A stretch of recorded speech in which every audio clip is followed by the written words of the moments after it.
warahmatullahi wabarakatuh. Alhamdulillah wa syukrulillah wa la hawla wa la quwata illa billah. Salatu wassalamu ala rasulillah wa ala alihi wa sahbihi wa wala. Rabbi shrah li sadri wa yassir li amri wa hlul 'uqdatam min lisani yafqahu qawli. Allahumma la ilma lana illa ma 'allamtana innaka antas samiul alim wa tub 'alaina innaka antat tawwabur rahim. Amma ba'du. Bapak Ibu yang dirahmati Allah, alhamdulillah, puji syukur kita aturkan kehadirat Allah Subhanahu wa taala atas limpahan nikmat yang kita terima, iman Islam khususnya yang harus senantiasa kita jaga, dan kita jaga dengan takwa, dan takwa yang terbaik adalah ala nuri minallah, di atas cahaya dari Allah, yaitu ilmu, dan ilmu yang terbaik yaitu Al-Quran dan Sunnah yang disampaikan fi baitin min buyutillah, di rumah di antara rumah-rumah Allah. Barang siapa yang kemudian bermajelis ilmu di rumah di antara rumah-rumah Allah, maka Nabi mengatakan illa nazalat alaihimus sakinah, akan diberikan ketenangan jiwa, wa ghasyiatumur rahmah, dan akan diberikan rahmat, wa hafatumul malaikah, dan akan dinaungi, dijaga oleh para malaikat, wa dzakarallahu fiman indah, nama-nama panjenengan akan disebut di sisi malaikat yang ada di sekitar Allah Subhanahu wa taala. Bapak Ibu yang dirahmati Allah Subhanahu wa taala, ya, tema saya adalah akidah, dan dalam rangka untuk masuk di bulan Ramadan, maka kita menyambut Ramadan dengan membersihkan diri kita dari hal-hal yang berbau kesyirikan. Bapak Ibu yang dirahmati Allah Subhanahu wa taala. Nah, syirik itu apa? Syirik itu dibagi menjadi dua, yaitu syirik besar dan syirik kecil. Syirik besar adalah menjadikan sekutu bagi Allah dalam hal yang menjadi kekhususan buat Allah. Berdoa itu seorang muslim harus berdoa kepada Allah. Tapi ada orang yang meminta kepada selain Allah, maka itu syirik besar. Kemudian minta perlindungan, minta keselamatan. Minta keselamatan itu hanya kepada Allah. Kok kemudian ada orang minta keselamatan kepada selain Allah, maka itu syirik besar. Nah, enak mas, enten orang yang mau melaut, dia takut kalau nanti dia ditelan ombak, maka dia buang kepala kebo ke laut. Nah, itu syirik besar. Orang yang tinggal di gunung, dia takut gunungnya meledos, maka dia buang kepala kambing di gunung, maka itu syirik besar. Orang yang kemudian bertani, dia pengen hasil taninya bagus, dia membuang sesaji di sawahnya, itu juga syirik besar. Orang yang tinggal di komplek, dia melihat perempatannya sering kecelakaan, katanya biar selamat dia naruh sajian di perapatan, itu juga syirik besar. Maka perbuatan-perbuatan seperti itu harus ditinggalkan. Kenapa? Karena semua bentuk permintaan tadi itu menjadi kekhususan kepada Allah. Rukuk, sujud itu hanya kepada Allah. Ada orang sujud kepada kuburan, itu masuk wilayah syirik besar. Nah, Bapak Ibu dan Allah Subhanahu wa taala, dan potensinya orang yang berbuat syirik besar itu yukhrijuna minal millah, bisa mengeluarkan dari agama, artinya bisa murtad tanpa sadar. Niku kalau syirik besar. Nah, kalau syirik kecil, maka dia beribadah kepada Allah, bersamaan dengan itu dibarengi niat kepada selain Allah. Sholatnya sudah benar menghadap kiblat kepada Allah, tapi dipercantik karena ada yang melihat. Sedekahnya sudah benar kepada Allah untuk orang-orang yatim, orang fakir, sudah benar. Dimasukkan kotak infak sudah benar, tapi dibarengi niat supaya dikenal sebagai orang yang dermawan. Minta difoto, minta diupload di Facebooknya masjid misalnya gitu. Nah, itu bagian dari riya yang itu kita kenal. Nah, Bapak Ibu yang dirahmati Allah Subhanahu wa taala, kenapa kita harus menjauhi syirik-syirik itu? Saya sudah mengumpulkan ayat-ayatnya dan hadis-hadisnya. Yang pertama, kita harus menjauhi syirik besar karena orang-orang yang berbuat syirik besar tidak akan diampuni jika mati belum bertobat, alias mati membawa dosa syirik itu. Pada pertemuan yang lalu, kalau tidak salah ingat, saya sampaikan tentang hadis syafaat. Itu orang-orang yang berbuat kesyirikan dan orang kafir itu masuk neraka tanpa ada sirat. Jadi mereka ngumpul semua manusia, kemudian diciptakan ulang apa yang dulu disembah selain Allah. Yang nyembah salib, salibnya dibikin, yang nyembah patung, ya patungnya dibikin, yang nyembah setan, ya setannya didatangkan, yang nyembah kewan, ya kewannya ditekake gitu kan. Dan kemudian dikatakan kepada manusia-manusia itu, datangilah apa yang dulu kamu sembah. Mereka pun mendatangi. Begitu sudah mendatangi ditanya, bagaimana perbuatanmu dulu di dunia? Kemudian mereka menjawab, kami dulu nyembah si ini. Terus saya ini njaluk ngopo. Kemudian mereka menjawab, kami minta minum, haus. Kenapa haus? Karena dari sejak dikubur dia nggak dikasih minum.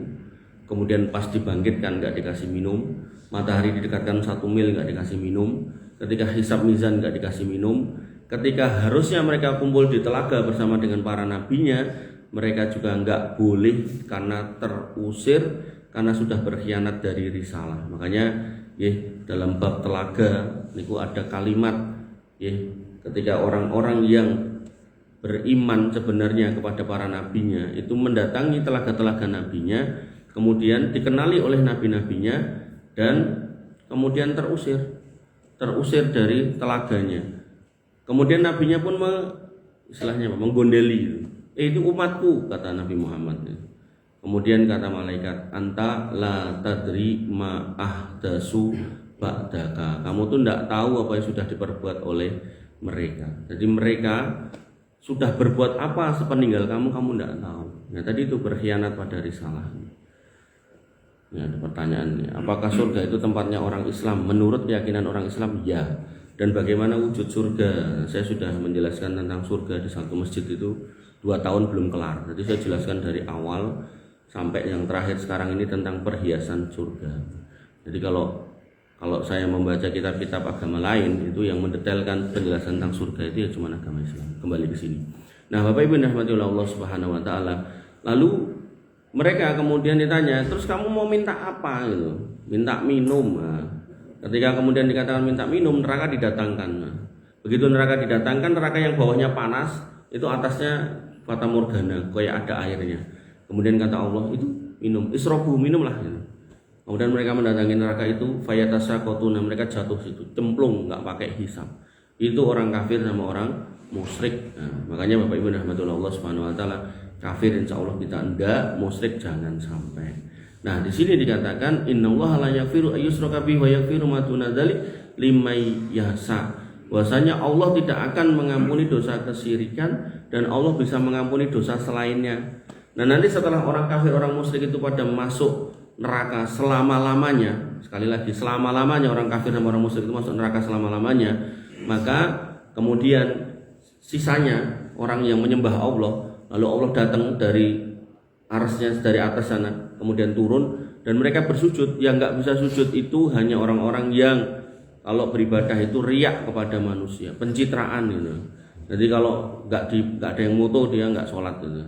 Kalau nggak ada yang memposting dia nggak akan sodakoh. Nah, ini yang seperti ini dia nggak akan bisa sujud ketika Allah Subhanahu wa taala datang pada hari kiamat. Nah, kemudian mereka dipersilakan untuk menghampiri neraka. Nah, menghampiri neraka di atasnya dikasih sirot, dikasih jembatan. Yang mana jembatan itu ada kait-kait pengait yang bisa nyantol dan durinya pun tajam-tajam dan bengkong. Yang kalau orang kecantol nih, suwek dedel duel gitu kan.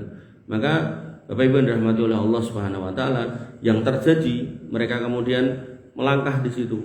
Orang-orang yang bertauhid dengan benar, orang-orang yang tidak berbuat kesyirikan, mereka akan lewat di atas sirot itu seperti satu yang paling utama, yang paling ideal, yang paling hebat, yang paling josnya seperti kedipan mata, kecelap itu.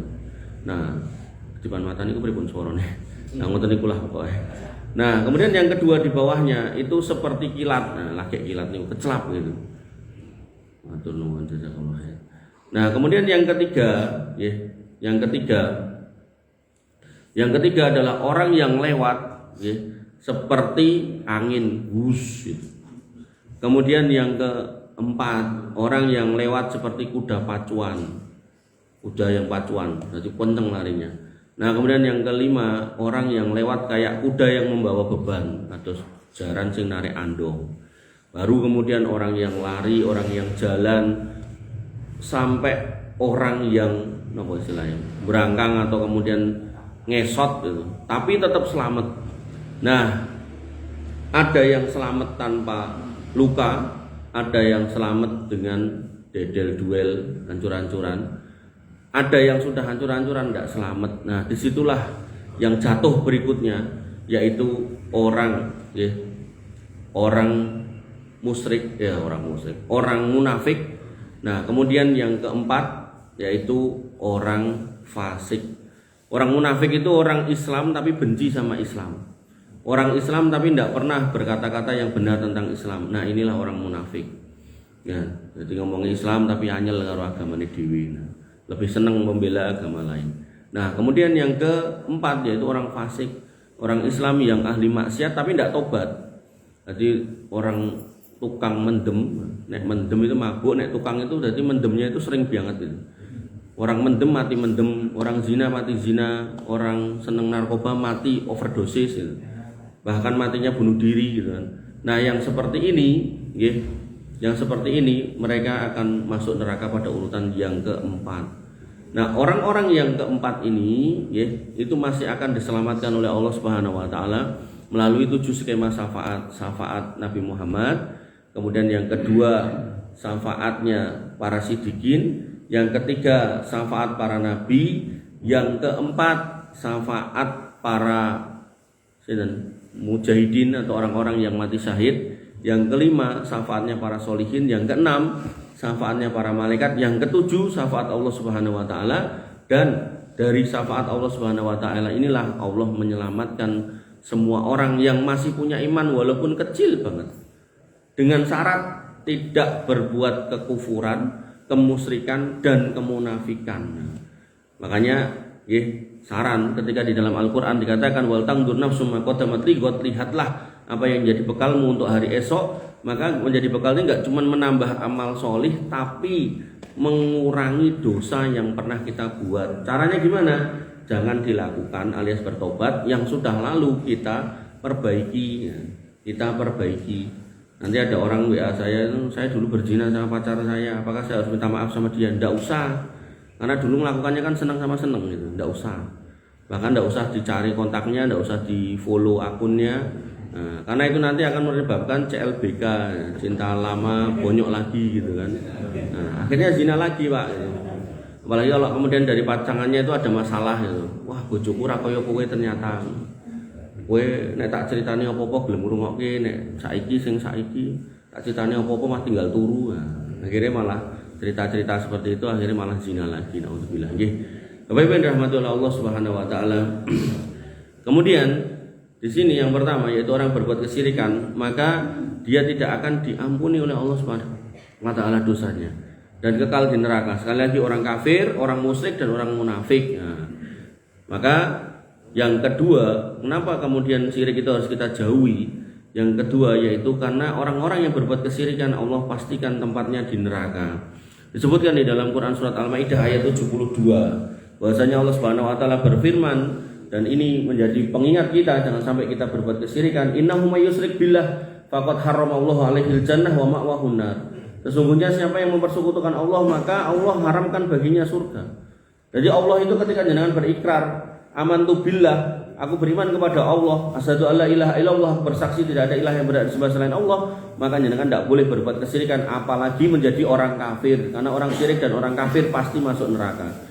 Sehingga di sini dikatakan innahu may yusyrik billah faqad harramallahu alaihil jannah. Sesungguhnya orang yang berbuat kesyirikan itu pasti Allah haramkan surga, wa ma'wahun nar, dan tempat pulangnya, tempat kembalinya cuma neraka. Cuma neraka. Makanya orang kafir sama orang musyrik itu pasti masuk neraka. Ini akidah, Pak. Ini akidah. Soal kemudian kita dalam bermasyarakat, bersosial, Nabi SAW banyak memberikan contoh, tidak ada masalah kita bahkan bertransaksi tolong-menolong dengan mereka selama tidak terkait dengan akidah.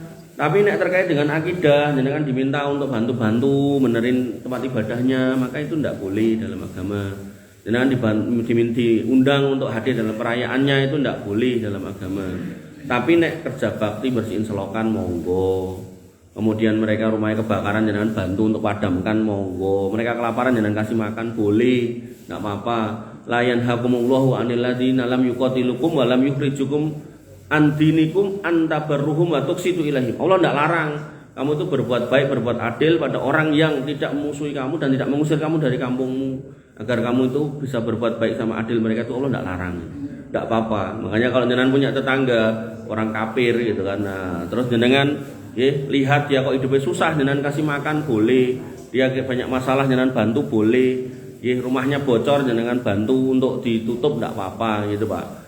Tapi kalau kemudian urusan akidah sekali lagi tidak boleh. Bapak Ibu dirahmati Allah, wa ma lidzalimin min ansor, dan orang kafir, orang musyrik yang masuk neraka itu tidak akan ada yang nolong. Nah, tidak ada yang nolong, tidak ada dekengan, tidak ada yang bisa nolong, siapapun tidak bisa nolong. Dan Allah juga tidak akan kasih kesempatan. Bapak Ibu dirahmati Allah Subhanahu wa taala, makanya Allah itu disebut Ar-Rahman dan Ar-Rahim. Ar-Rahman Allah itu di dunia Allah kasih semua orang, baik orang kafir, baik orang beriman itu nikmat. Dikasih bisa hidup, dikasih bisa napas, kan tidak ada tuh orang kafir tiba-tiba sesak napas, dilarang napas, kan tidak ada, boleh bebas. Dikasih boleh cari rezeki, bahkan orang kafir sugih-sugih ya monggo, itu dunia. Dan itu cuma 1% dari apa yang Allah punya. 99%-nya menanti orang beriman saja, orang kafir tidak bisa, orang musyrik juga tidak bisa. Makanya jangan sampai berbuat kesyirikan. Dan lucunya loh, orang berbuat musyrik itu kadang dia itu punya definisi sing haram ki daging babi sama minuman keras. Tapi nek duit ora. Makanya mereka kemudian karena berpikir duit itu nggak ada duit haram, mereka akhirnya nyari pesugihan, datang ke Gunung Kemukus gitu kan, melakukan apa yang mereka lakukan di sana, ritual ini ritual itu, sampai puncaknya nanti tirakatnya harus berzina. Berzina itu sudah dosa. Kemudian dia dapat duit, maka itu jelas duit haram, nggak mungkin itu duit halal. Sampai kemudian loh ini kan duit itu daging babi. Bahkan ketika duit hasil pesugihan pun digunakan untuk beli daging ayam, ya ayamnya ayam yang haram. Makanya Bapak Ibu dirahmati Allah Subhanahu wa taala.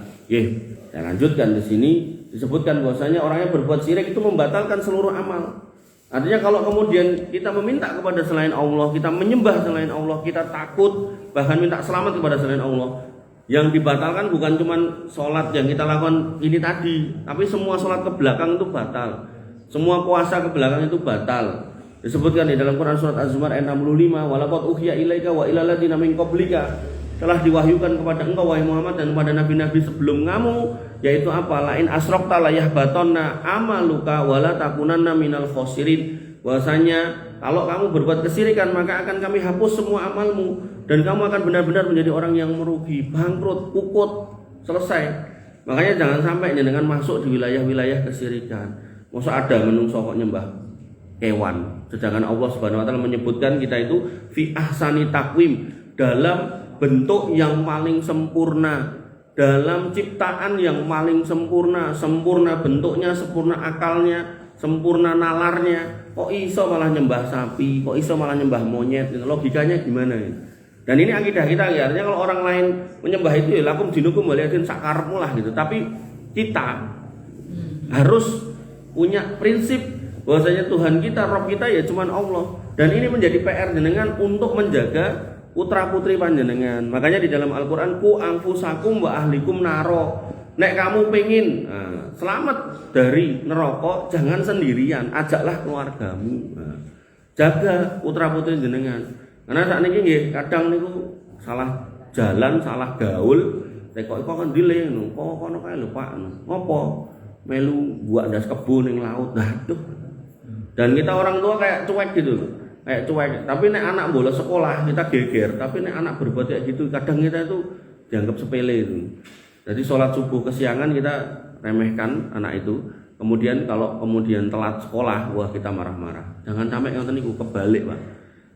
Ya sok terlambat atau tidak masuk sekolah itu nggih hal yang besar yang harus kita ingatkan. Termasuk terlambat subuhan itu nggih harus diingatkan. Bagaimana kita mau kualitas hidup anak ini baik kalau kemudian sholat subuh tidak bangun. Makanya ada seorang bapak-bapak itu nyari saya itu pengen ketemu, pengen ngobrol. Itu delalah saya itu lupa kalau saya punya jadwal teng teras waktu itu. Udah nungguin depan rumah. Kula konten ngajeng Ustaz ini. Oh nggih gitu saya bilang. Ning kula kesupen nek janjian kalian jenengan ngapunten nggih. Terus di schedule besok. Dia udah nunggu lagi gitu. Begitu besok terus saya bilang, "Pak, kalau masalah jenengan banyak." gitu kan. Iki nek diomongke teng omah kula niku ketoke mboten cocok. Soale omah kula sing cah cilik-cilik. Nggih pun kula teng omah kula. Kula dijak Pak teng omah. Cerita dia masalahnya dari sejak habis subuh sampai jam 6. Nek ini kan bar subuh jam 5 lebih. Nek niku subuhnya niku jam 4 lebih dikit udah selesai gitu, waktu niku. Niku ngobrol nganti jam 6. Berarti kan padang banget sudah. Dan niku masalahnya itu banyak dan saya bilang sama beliau, masalah jenengan yang banyak ini Atau aku raiso nanggung deh Pak, raiso memberikan solusi semuanya. Paling dikit aja saya bisa gitu. Yang mana? Jenengan gak ada putra, gak ada putu ini nek jenengan kerso, titip ke kula sekolah ke nganti rampung, mungkin kula balekke gitu. Itu aja. Tapi nek sing sisone masalah ini, masalah itu sama mantu sama ini saya nggak bisa.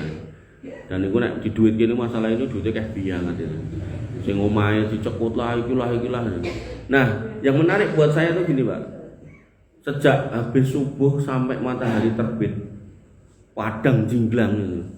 Ini kok yang kelihatan cuman garwan jenengan, Pak. Putra jenengan pundi, putu jenengan pundi. Kata bapak itu masih tidur, Mas. Astagfirullah. Iki subuh loh, Pak. Orang duhur.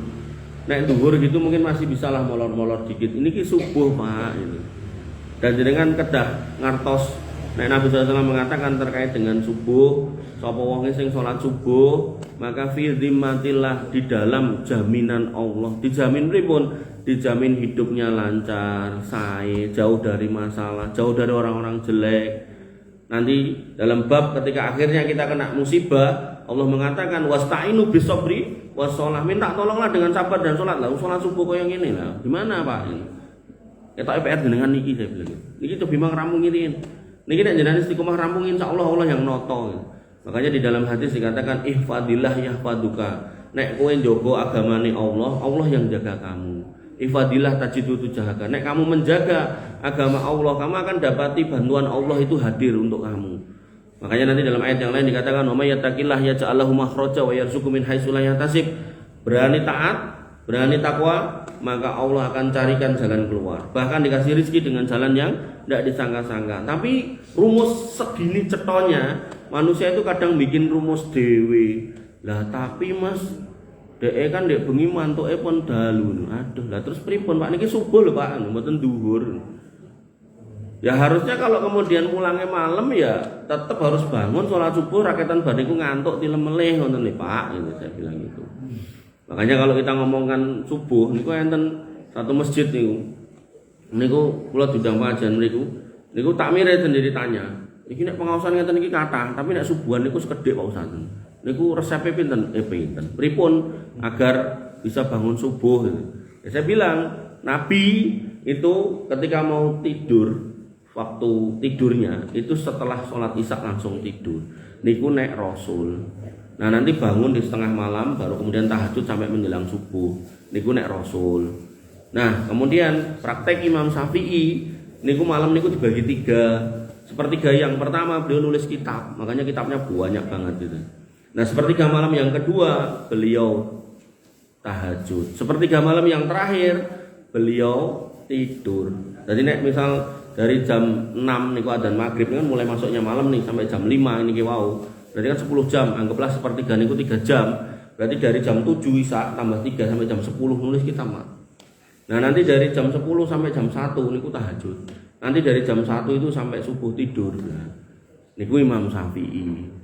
Nah, nek kita dari barisa nganti jam 1 gitu, nonton TV, nonton HP, ngobrol ning angkringan ra cetha gitu kan. Sok nongkrong ning perapatan main catur gitu kan. Mulai jam kali ya, terus tidur bangun-bangun duha sholat subuh sesan duha gitu. Nah ampun nggih saestu niku mang sampaikan ke putra-putra jenengan penting kalau jenengan menginginkan kebaikan pada mereka. Dan kebaikan itu sekali lagi bukan soal profesi, bukan soal dunia. Berapa banyak orang yang berprofesi dokter bunuh diri, berapa banyak orang yang jadi polisi, tentara ya bunuh diri.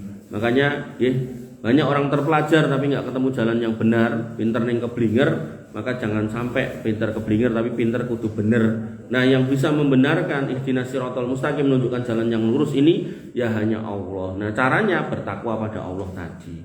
Jadi nek dilebarkan ke sana. Nah, kembali ke sini. Maka orang-orang yang berbuat kesyirikan, orang-orang yang berbuat kafir tadi, maka Allah batalkan semua ibadahnya, pahalanya hilang. Tidak ada lagi tersisa buat bekal di akhirat. Nanti buat khususon buat orang kafir, Allah mengatakan wa qadimna ila ma amilu min amalin wa ja'alnahu haba'an mansura. Amalmu tak dudohke lho. Kowe mbiyen tau ngewangi wong iki mau dudohke kueh banget. Kemudian kamu jadikan semua itu sebagai debu-debu yang berterbangan, tidak ada maknanya. Dan itu terjadi pada kambing Dulu ada kambing di dunia yang tidak punya tanduk baru makan rumput, diseruduk sama kambing yang punya tanduk, diel gitu kan. Nah nanti ketika akhirat datang, Allah tegakkan keadilannya, dua kambing ini dihidupkan. Kambing yang tadi tidak punya tanduk dikasih tanduk, diperintahkan untuk nyeruduk kambing yang dulu mendoliminya. Begitu sudah terseruduk, diel, selesai keadilan, maka kambing-kambing ini dirubah menjadi debu yang berterbangan. Nah orang kafir melihat kondisi itu, kemudian dia mengatakan di dalam Quran surat An-Naba di akhir ayat, ya laitani kuntu turoba, kemudian berubah jadi pasir, jadi debu. Kemudian dia mengatakan, duh sekiranya aku mbok dadi kaya ngono wae. Jadi orang kafir yang hari ini mungkin merajai perdagangan ini perdagangan itu, sok mbenten akhirat niku pengin dadi kaya wedhus. Nah, karena kambing lebih selamat daripada dia. Makanya jenengan berada di akidah yang benar, tugas jenengan meluruskan. Jangan sampai jenengan bengkok berjalan menjadi orang yang musyrik. Karena ketika dikatakan musyrik itu berarti orangnya itu menyembah Allah tapi mendua. Orang itu dikatakan selingkuh itu kapan toh Pak? Ketika dia menikah menikah punya pasangan, terus lirik-lirik sing liya dengan cara yang tidak benar. Nek nikah lagi aman lah, nikah dua gitu kan. Nah, kayak bose kacung motor itu nikah dua enggak apa-apa. Tapi nek kemudian sudah punya istri resmi, lirak-lirik dengan cara yang haram, bahkan berzina, itu kan namanya selingkuh. Betul enggak Pak? Nanti orangnya disebut pelakor gitu kan. Nah, maka orang yang berbuat syirik ya, dia menyembah Allah hari-harinya. Tapi dalam kondisi tertentu dia mendatangi selain Allah. Nah, makanya diperlukan kejujuran dalam iman, sebagaimana jenengan dalam pernikahan diperlukan kejujuran dalam cinta. Nah, emang wis ra seneng ya wis rasa bareng kan gitu daripada berkhianat. Kadang wis berkhianat, berzina ning hotel. Wah, kamu adalah dosa terindah buat aku. Wah. Enten lho ngoten niku. Kalau memang ini kesalahan maka kamu adalah kesalahan terindah. Yuk ini udah subuh kita subuhan jamaah yuk. Tobo. Itulah kelakuan orang-orang musyrik. Makanya orang-orang musyrik itu ketika mendatangi kuburan minta-minta dikatakan lu ngopo kowe apa mengengaku wong iki wali kok. Iki wali dongaku gendang kabul. Soalnya ya ono ya ini aku ndonga gak kabul gitu. Sampai dalil itu dicarikan Pak, dalil palsu, dalil dhaif segala macam dikumpulkan untuk membela itu. Makanya Bapak Ibu dirahmati Allah Subhanahu wa taala. Yang harus kita pahami adalah bagaimana orang berislam itu berdasarkan Quran dan sunnah yang sahih. Apalagi urusan akidah. Urusan akidah jangan main-main pakai kemudian pakai dalil-dalil yang dhaif dan seterusnya. Bapak Ibu dirahmati Allah, dalil yang keempat. Quran surat Luqman Allah sebutkan bahwasanya orang-orang yang berbuat kesyirikan itu orang yang paling dolim. Jadi ada kedoliman dan ini yang paling dolim yang paling ekstrim. Allah Subhanahu wa taala berfirman, "Ya bunayya la tusyrik billah innasyirka la dzulmun adzim." Wahai anakku, janganlah engkau mempersekutukan Allah. Sesungguhnya syirik itu adalah kedoliman yang paling besar. Paling besar. Cara wong elek itu yang paling elek. Nanti ada ayatnya yang mendukung ini. Bapak Ibu dirahmati oleh Allah Subhanahu wa taala. Sehingga ketika ngomongkan kedoliman, jangankan kepada Allah, dolim pada manusia itu kita suruh minta maaf. Nanti dolim itu kan ada tiga, dolim pada diri sendiri, orang lain dan Allah. Dolim kepada diri sendiri, kita minta ampun pada Allah, tobat. Dolim pada orang lain, kita harus minta maaf, plus mengembalikan apa yang menjadi haknya. Kita pernah nyolong apanya, kembalikan. Nanti dikembalikan takut dia marah, kembalikannya diam-diam. Termasuk orang yang ngutang gitu kan, itu dolim. Matlul ghani dulmun, punya utang gak mau bayar gitu kan, punya utang gak mau bayar, ditagih malah nesu malah ngamuk. Sing baru yang rame itu di Karanggede ya, ditagih malah mateni sing duit gitu kan. Nah, itu luar biasa, wes dolim malah mateni uang gitu kan. Nah kemudian dolim yang paling parah ini dolim kepada Allah. Nah, yang didolimi, yang disakiti itu Allah. Dengan cara apa? Berkhianat tadi loh. Berkhianat dalam iman. Ngakunya menyembah Allah, tapi yang terjadi dia menyembah yang lain, dia mendatangi yang lain, dia mengagungkan yang lain. Nah itu tidak boleh. Nah, dan kemudian, tadi sudah saya sampaikan ayatnya, Allah akan menjadikan amalnya selain hilang, mekanisme hilangnya itu dibikin penuh penyesalan gitu loh. Dia menyaksikan amalnya banyak, ibadahnya banyak, pahalanya banyak, Ning tiba-tiba wa qadimna ila ma amilu min amalin faja'alnahu haba'an mansura.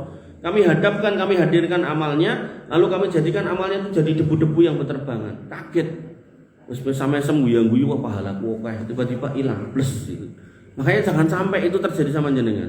Jangan sampai sekali lagi. Dan ini saya sampaikan dengan penuh rasa kasih sayang. Jangan sampai jenengan gagal paham di sini. Sholat banyak itu baik, sedekah banyak itu baik. Tapi kalau tidak dilandasi dengan iman yang baik, maka itu tidak ada gunanya.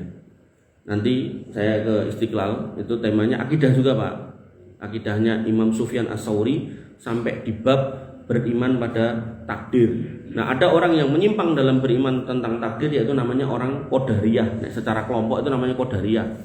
Awal munculnya dari Irak, berasal dari seorang Nasrani yang masuk Islam yang bernama Susan. Nah, namanya Susan, nggak tahu lah Susanto atau Susan siapa saya tidak tahu. Susanto itu.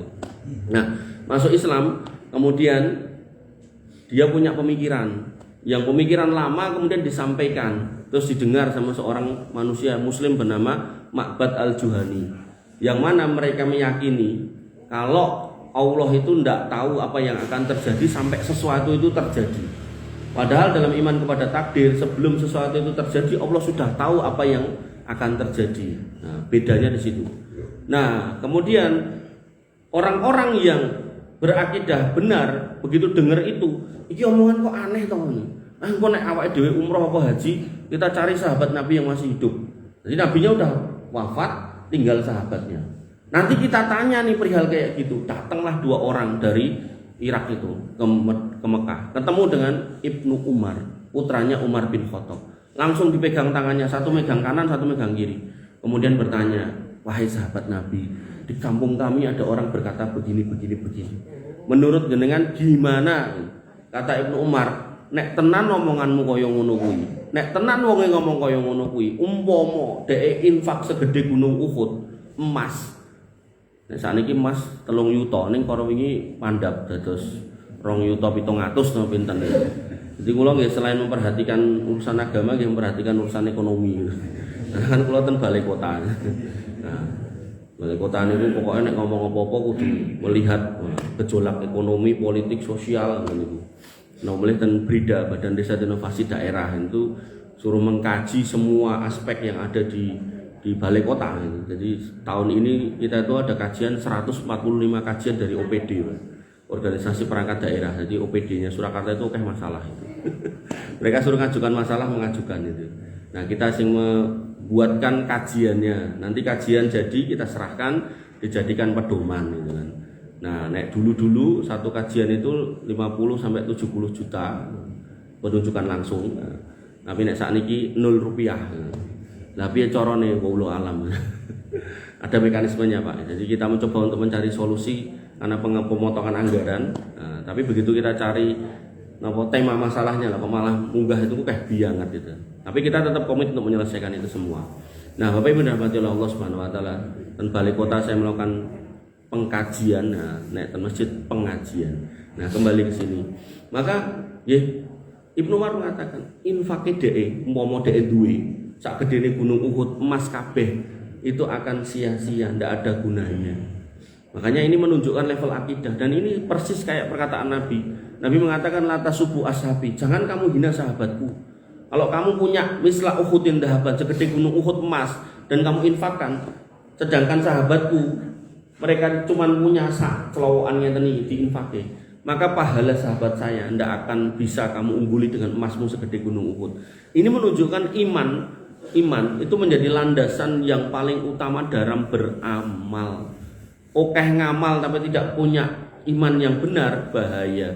Iman benar tapi mampunya cuma sedikit, maka itu jauh lebih baik di mata Allah. Tapi nek misal imannya sudah baik kok pelit, itu juga jelek. Berarti imannya ya nggak baik toh. Ngomongnya imannya apik tapi nek sedekah mau 2.000 padahal ning omah dite 2 miliar nanti dipangan tikus gitu kan. Nah, ini kan juga enggak bagus juga. Jadi harus balance gitu. Nah, Bapak Ibu rahmati Allah Subhanahu wa taala. Di sini dikatakan orang-orang kafir, orang-orang musyrik ditunjukkan iki lho, pahalamu iki lho amalmu. Mereka sudah senyum-senyum, wow, Tapi kita dijadikan debu-debu yang berterbangan. Nyesel kayak si kambing tadi. Ya laitani kuntu turaba ya Allah, jane yo kula pilih koyo niku wau dadi lemah mawon ya, tapi tidak bisa. Kemudian dalil berikutnya disebutkan bahasanya orang-orang yang berbuat syirik itu akan mendatangkan ketakutan dan kegelapan hidup.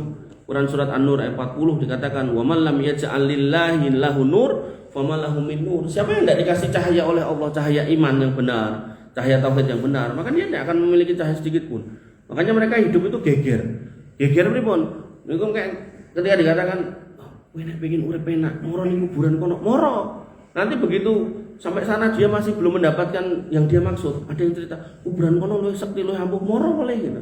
Terus kuburan kono kegiatannya niku mubengi petilasan. Niku sing mungkin pernah saya sampaikan di sini toh, ten medsos niku, ten TikTok niku, enten akune dukun niku. Niku tiap hari kerjaane golek petilasan, kuburan, sumur tua, wit ringin, terus pokoknya tempat-tempat sing singup, sing gelap, sing niku bisa diindikasikan tempatnya para syaitan ngumpul. Kalau sudah sampai situ bawa kembang segala macam, bawa dupa segala macam, diuripke terus semedi segala macam, mbuh apa sing didongake sing dijaluk ndak tahu. Terus dandanane niku wis pating perantil ra karo-karuan, enek sing nggawa klopo niku nanti dibatik ndas munyuk ngoten niku, muka monyet ngoten niku nggawa telu ngoten niku. Terus bengesan benges ireng, rambutnya rewu-rewu kayak gendruwo. Nah, terus dia menamakan dirinya Mbah Demit gitu. Memang rupanya kok Demit akhirnya. Nah, dan itu setiap hari muter kayak gitu. Dan itu divideokan, ya Allah, berbuat maksiat bangga. Padahal Nabi SAW mengatakan kullu ummati mu'afan illa al-mujahar. Umatku itu semua diampuni kecuali orang-orang yang pamer dosa, ya gitu, pamer dosa. Dan nanti dengan videonya viral, nah, adalah orang-orang yang kemudian di hatinya fi qulubi marad niku komentar, "Mbah, kula niki kok gesange ngeten nyuwun amalan. Oh iya, cepakne iki dekek ning kene. Ku tanggal semene rene engko ning kene enek acara iki melu." Nah, itulah mulailah dia marketingnya jalan.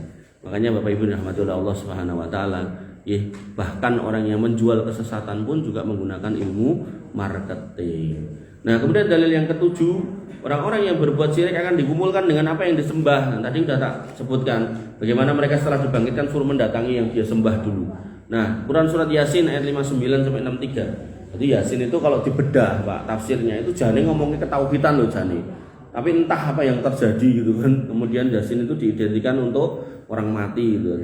Padahal ketika membicarakan tentang Yasin di dalam hadis Nabi SAW mengatakan iqra'u limautakum Yasin, bacakan untuk orang yang maut. Maut di sini berarti orang mau mati, bukan orang yang sudah mati. Nah, kembali ke sini. Yasin 59 sampai 63. Wamtazul yauma ayyuhal mujrimun. Maka berpisahlah pada hari ini wahai para pendosa. Tadi kan ngumpul tuh suruh pisah gitu kan.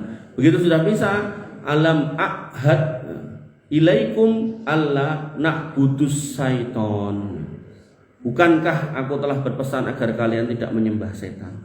Walaqad adalla minkum jibilan kasiro. Setan telah menyesatkan banyak manusia di antara kalian. Hadhihi jahannamul lati kuntum tu'adun. Kuwi lho neraka jahanam. Maka tadi kamu minta apa? Minum. Ngombe yo, nyemplung. Plung tanpa sirot. Cara wong perang niku disuruh menyerah tanpa perang. Nah, suruh wis pokoke rasa maju, langsung aja menyerah, angkat bendera putih.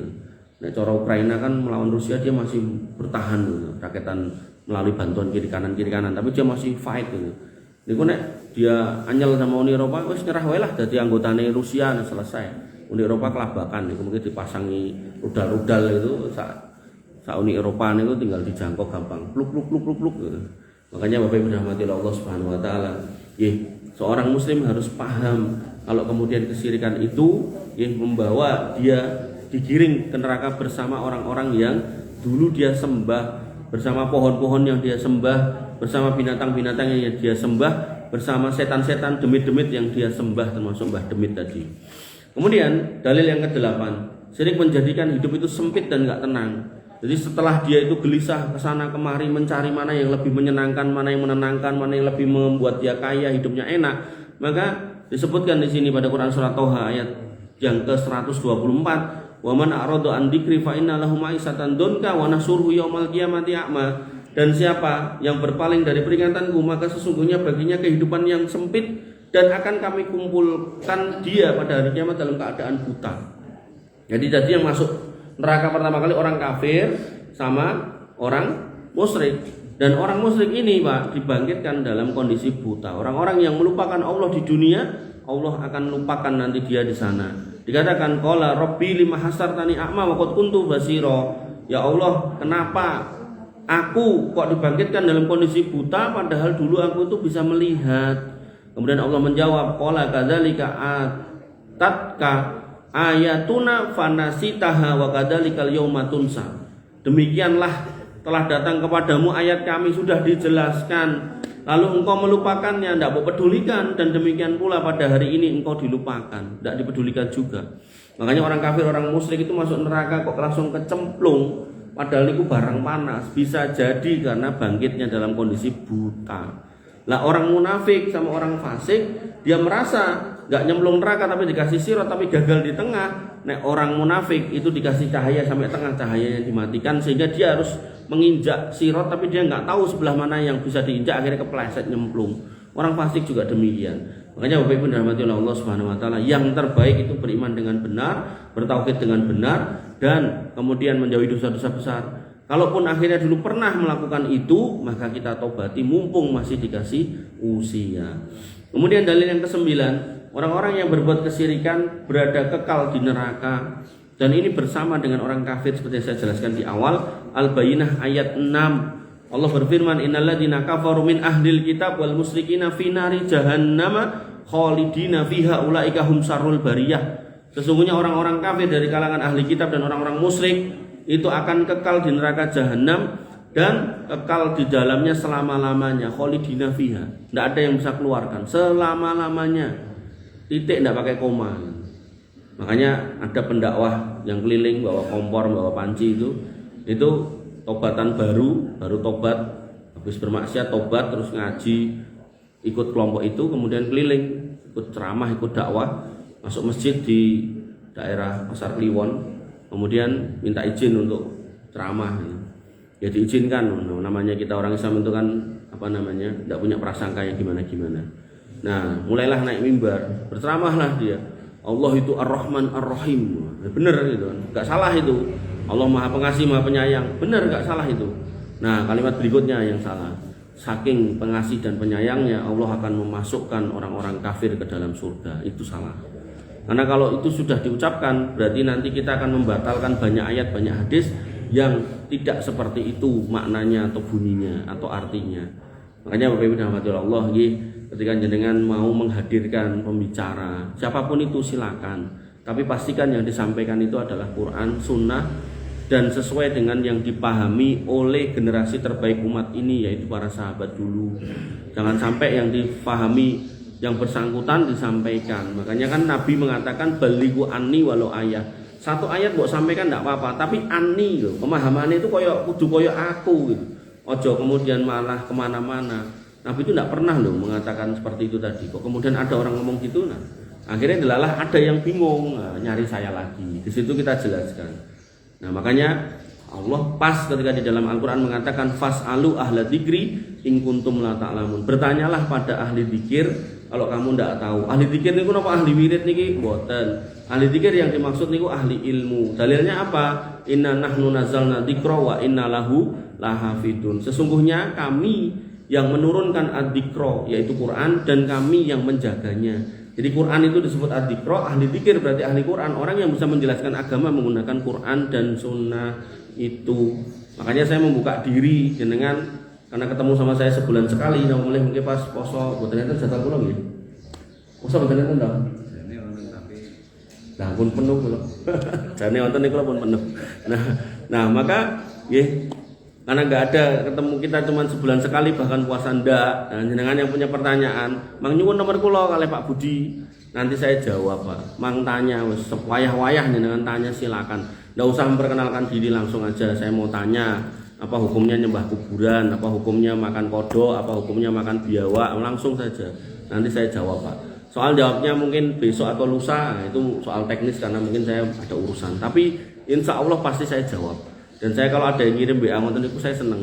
Senengnya kenapa? Karena saya juga belajar lagi. Ternyata oh, ini kudu dipelajari. Sampai di satu masjid itu ada pertanyaan yang tadi ini. Ini berarti alarm suruh. Nggih. Nggih. 10 menit lagi. Oke. Sampai saya ditanya ngeten iki. Apa hukumnya minum nah iki nggih gelas nggih. Sing botol niku lho, nyucup king botol. Bukankah Nabi SAW melarang kita nyucup dari teko gitu. Nah, saya pas ditanya itu terus kelakepen deh. Wih, oh juga ya. Selama ini saya nyucup dari botol udah delalah ya. Kalau pengajian dikasihnya botol gitu kan. Jadi ya kita cucup juga gitu kan. Nek pas ngelak nih. Nah, ya nanti saya cari jawabannya Pak. Akhirnya saya belajar lagi Pak. Saya cari gitu. Ternyata kan larangan yang nyucup itu dari teko, bejana yang besar. Nah, adapun yang kecil itu enggak apa-apa. Kenapa? Karena teko tadi dilarang karena khawatirnya di dalamnya ada bahaya. Mungkin ada cecak, mungkin ada telek tikus, mungkin ada macam-macam. Nah, begitu sok-sok ya ada peniti atau ada staples, begitu jenengan tuang di kayak gini kan kelihatan. Sampai di sebuah video itu kan video tentang orang bikin konten. Jadi kameranya taruh mriku terus dia ndelok jalan, mainane karo ngopi. Setelah seruput yang ketiga atau keempat dia baru sadar nek jerone nek cecak. Padahal niku pun ten gelas. Napa mulih niki nek teko kan. Selain kemudian teko itu juga diminum bareng-bareng kan. Jadi kan kalau kemudian kecucup, kemudian nek anak kula niku nek nyucup botol sing biasa niku, cah cilik-cilik niku, bar maem niku, nyucup wonten niku mesti bukane banyune kelok malah tambah gitu. Tambah selilit macam-macam niku. Niku mboke niku sing gembranggang. Wih, kok dadi koyo ngene. Wah. Nah, maka niku nek teko kan tambah banyak yang kemudian terkontaminasi toh. Nah, makanya itu dilarang. Tapi nek botol kecil niku lho, yang cilik-cilik niku 300 ml, 200 ml. Nah, itu enggak apa-apa karena itu memang targetnya ya cuman kita dan itu juga kelihatan. Jadi bahayanya enggak kelihatan, bisa dilihat dan kemudian itu juga bisa kita habiskan untuk kita. Maka dicucup enggak apa-apa, Pak, enggak apa-apa. Bapak Ibu rahmatullah Allah Subhanahu wa taala. Kembali ke sini. Orang kafir, orang musyrik kekal di neraka. Sedikit lagi nggih. Dan kemudian disebutkan pada dalil yang ke-10, orang yang berbuat kesyirikan menjadi sebab kehinaan di dunia. Allah berfirman pada Quran surat At-Taubah ayat 12, wa qatilu a'immatal kufri innahum la aymana lahum la'allahum yantahun. Maka perangilah pemimpin-pemimpin kafiran itu karena mereka tidak punya janji tentang kejujuran, semoga mereka berhenti. Maksudnya bahasanya ahli syirik itu mereka akan hina karena mereka tidak punya integritas iman tadi loh. Ngakune iman tapi berkhianat, ngakune cinta tapi selingkuh, tipun itu. Nah, maka yang seperti ini tidak bisa diterima, Pak. Pakai nalar logika tidak bisa diterima. Apalagi logikanya Allah tambah tidak bisa. Maka Bapak Ibu rahmatullah Allah Subhanahu wa taala, Allah tidak kasih ruang buat orang-orang yang berbuat syirik. Jangankan yang gede, yang kecil pun Allah tidak kasih ruang. Sampai kemudian Nabi SAW mengatakan ketika Nabi bermajelis menceritakan tentang Dajjal, Nabi balik ke rumah orang atau sahabat yang tidak diceritakan tentang Dajjal, masih ngobrol tentang Dajjal ini. Nabi datang, loh kok jadi ini ngomongin Dajjal? Nggih ya Rasul. Nabi kemudian mengatakan, inna akhwafa ma akhafu alaikum syirkul asghar. Jane lho sing tak wedeni terjadi di antara kalian ora Dajjal. Nek Dajjal enek gampang mayar ning nyingkir iki. Sing tak wedeni iku syirik kecil. Napa niku? Riya. Sampai diibaratkan riya niku kados semut hitam di atas batu hitam di tengah kegelapan malam. Enggak kelihatan, samar banget. Niku aja Nabi itu takut, apa meneh syirik gede. Nabi niku paling takut terjadi sama umatnya. Makanya Bapak Ibu rahmati Allah Subhanahu wa taala, Nabi itu tidak pernah dicela karena akhlak, tidak pernah. Orang kafir Quraisy itu senang dengan akhlaknya, yang jujur, yang baik, yang ramah, yang santun, yang sumeh, yang amanah. Tapi begitu Nabi mengatakan jangan nyembah patung-patung ini, jangan beribadah pada patung-patung ini, kata mereka, taban laka ya Muhammad ali hadza jama'tana. Celaka kowe Muhammad, apa kamu tuh mengumpulkan mendakwai kami itu cuma untuk menyampaikan kayak gini, celaka kamu. Disitulah Nabi mulai dihina, dicaci, kemudian direndahkan, parah lagi mulai diludahi, mulai dilempar kotoran, bahkan dilempar batu, bahkan diusir dari kampungnya Mekah, dan akhirnya beliau berhijrah ke Madinah. Dan ketika beliau bisa kembali lagi ke Mekah dalam Fathul Makkah, beliau mengatakan jane lho, lemah sing paling tak tresnani iki kowe kuwi lho Mekah. Tanah yang paling aku cinta itu kamu ini Mekah. Tapi karena aku sudah berhijrah, maka aku harus kembali ke tempatku. Makanya Bapak Ibu rahmatillah Allah, Mekah itu tetap menjadi tanah yang paling mulia di muka bumi, sampai Nabi mengatakan sholat di sana lebih baik 100.000 kali lipat daripada di tempat lain. Dan Madinah itu cuman 10.000 Berarti kan 10 kali lipat. Jadi pahalanya banyak di Mekah. Tapi karena sudah hijrah, maka tetap ditinggalkan oleh Nabi SAW, dan Nabi menghabiskan sisa hidupnya di Madinah. Makanya Bapak Ibu dan Hadirin Allah, orang yang menyampaikan tauhid ini adalah satu keutamaan yang luar biasa, dan jenengan yang mengamalkannya juga harus memahami kalau ini menjadi pondasi keimanan kita semua. Jangan sampai jenengan ahli ibadah, ahli sodako, mungkin haji umroh, ahli tilawah, ahli Quran, suka baca Quran, bahkan mungkin sebagian jenengan banyak hafalan Quran barangkali gitu kan, tapi kemudian terlibat dalam kesyirikan, punya jimat, punya pesugihan, punya ini macam-macam yang aneh-aneh, maka kasihan nanti kalau kemudian jenengan datang menghadap Allah, tapi Allah tidak mau melihat panjenengan. Justru kita dimasukkan ke dalam neraka karena perbuatan-perbuatan kesyirikan yang pernah kita lakukan. Makanya kita sambut Ramadan ini dengan menegakkan akidah yang benar, tauhid yang benar. Apa yang menjadi kesyirikan yang mungkin pernah kita lakukan, kita singkirkan. Di rumah-rumah kalau ada jimat-jimatnya kita singkirkan.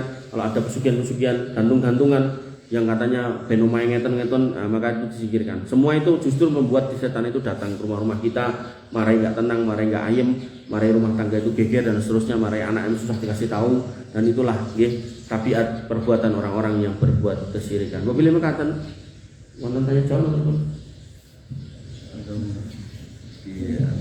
Oke, langsung ditutup doa. Bapak Ibu yang dirahmati Allah, tidak ada tanya jawab. Nanti yang mau bertanya silakan minta nomor sama Pak Budi. Kita tutup dengan doa, semoga Allah Subhanahu wa taala menjadikan kita hambanya yang beriman dan bertakwa sampai husnul khotimah masuk jannah. Bismillahirrahmanirrahim. Alhamdulillahirabbil alamin, hamdan syakirin, hamdan naimin, hamdan yuafi ni'amahu wa yukafi mazidah. Ya Rabbana lakal hamdu kama yanbaghi li jalalika wa adimi sultani. Rabbana lakal hamdu anta nurus samawati wal ardi wa man fina wa lakal hamdu la ilaha illa anta subhanaka inna kunna minadh dhalimin wa illam taghfir lana wa tarhamna lanakunanna minal khasirin. Rabbana hab lana min azwajina wa dhurriyyatina qurrata a'yun waj'alna lil muttaqina imama waj'alna lil muttaqina imama waj'alna lil muttaqina imama. Allahumma ja'alna muqiminas shalah min dhurriyyatina rabbana wa taqabbal du'a.